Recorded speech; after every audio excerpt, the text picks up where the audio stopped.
அனைவருக்கும் வணக்கம். ஆன்மீகம். பணிவால் பக்தி வருகிறது, பக்தியால் பணிவு வருகிறது. பணிவு வரும்போது அகங்காரம் தொலைந்து விடுகிறது, இறை உணரப்படுகிறது. இறை பக்தி என்பது அன்பை போல கட்டாயப்படுத்தி உருவாக்க முடியாது, அது உணர்ந்தால் மட்டுமே உணரக்கூடியது. கடவுள் என் பிரச்சனையை தீர்த்தால் அது நான் அவர் மீது கொண்ட பக்தி, என்னை விட்டே தீர்க்க வைத்தால் அது அவர் என் மீது கொண்ட நம்பிக்கை. பக்தி என்பது நம் ஆசைகளை கட்டுப்படுத்துதானே தவிர நம் ஆசைகளை நிறைவேற்ற அல்ல என்பதை நாம் புரிந்து கொள்ள வேண்டும். ஆன்மீகம் என்பது ஒரு மனிதனின் ஆழ் மனதத்தில் உள்ள அசுத்தத்தை எல்லாம் சுத்தம் செய்கிறது. முதலில் விபூதி எவ்வாறு பெற வேண்டும் என்பதை பற்றி நாம் தெரிந்து கொள்ளலாம். இறை வழிபாட்டில் மிக முக்கியமான இடத்தை பிடிப்பது திருநீர். நம் நெற்றியில் வைக்கப்படும் திருநீர் சூரிய கதிர்களின் சக்தி அலைகளை ஈற்று நம் நெற்றி வழியாக கடத்தும் தன்மையுடையது. திருநீர் மருத்துவ குணமுடையது. நீரில் குழைத்து பூசினால் கபாலத்தில் உள்ள நீர் வற்றி பல வியாதிகள் தீரும் என்று கருதப்படுகிறது.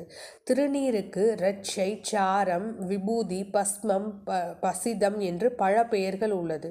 பசுவானது மகாலட்சுமியின் அம்சமாக விளங்குகிறது.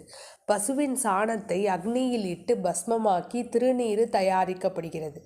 இவ்வாறு பெறப்படும் போது நம் உடலும் ஆத்மாவும் பரிசுத்தமாகிறது. திருநீர் வாங்கும் முறை: வலக்கையின் கீழே இடக்கையை வைத்து விபூதி வாங்க வேண்டும். விபூதி வாங்கும்போது திருச்சிற்றம்பலம் என்று நெற்றியில் இடும்போது பஞ்சாட்சர மந்திரத்தை ஜபிக்க வேண்டும். விபூதியை இடக்கையில் கொட்டி அதிலிருந்து எடுத்து நெற்றியில் இடக்கூடாது. வலக்கையில் உள்ள விபூதியை அப்படியே நெற்றியில் இட வேண்டும்.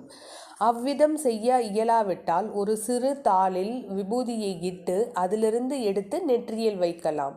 வயதில் நம்மை விட இளையவர் கைகளிலிருந்து விபூதியை எடுத்து வைக்கக்கூடாது. நம் கையில் இடச் செய்து அதிலிருந்து நாம் எடுத்து நெற்றியில் இட வேண்டும். குங்குமத்தை இளையவர் கைகளிலிருந்து எடுத்து நெற்றியில் வைத்து கொள்ளலாம். நடந்து கொண்டோ படுத்து கொண்டோ விபூதியை வைக்கக்கூடாது. பெரியவர்களிடம் விபூதியை பெறும்போது அவர்களை வணங்கிவிட்டு பெற வேண்டும். வடக்கு அல்லது கிழக்கு முகமாக நின்றுதான் திருநீர் இட வேண்டும். விபூதி பற்றிய ஒரு சிறிய கதை. புராண காலத்தில் ஒரு சமயம் துர்வாச முனிவர் அவருடைய காலை அனுஷ்டானங்களை முடித்து கொண்டு பித்ருலோகத்தை நோக்கி நடந்து சென்றார். சிவனை தியானித்து திருநீர் பூசிக்கொண்டு பித்ருலோகத்தை நோக்கி நடந்து சென்றார்.